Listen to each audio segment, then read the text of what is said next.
আসসালামু আলাইকুম। Pigeon loft থেকে বলছি। এই যে আমার মাস্টার পেয়ার দুইটা, তিনটার মধ্যে আজকে দুইটাকে রোদে দিয়েছি। প্রতিদিন আমি সময় করে প্রত্যেকটা কবুতরকে 1 ঘন্টা করে রোদ খাওয়ানোর চেষ্টা করতেছি, প্রতিটা পেয়ারকে, যাতে এদের ইমিউনিটি ভালো থাকে। সেই সাথে এদের হাড়ের জন্য খুবই দরকার, বিশেষ করে শীতকালে রোদগুলো দেওয়ার দরকার। আর এই যে আমার বাচ্চাগুলোকে তো প্রতিদিন আকাশ চেনানোর জন্যে এখানে রাখতেছি প্রায় 2-3 ঘন্টা করে।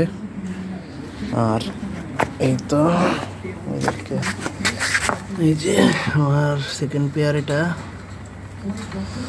আর এইটা আমার ফার্স্ট পেয়ার, যেটা যে লাল কালারের, লাল গিয়ারের। এটা হচ্ছে আমার মেইন পেয়ার, এটা সেকেন্ড পেয়ার। আর 3 নম্বর পেয়ারটাকে কালকে রোদে দিছি, আজকে আর দিব না।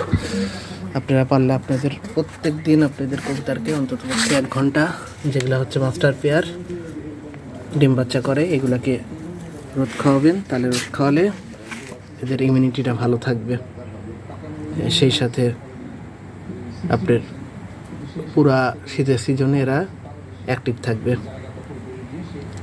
ঠিক আছে, ভালো থাকবেন, আল্লাহ হাফেজ।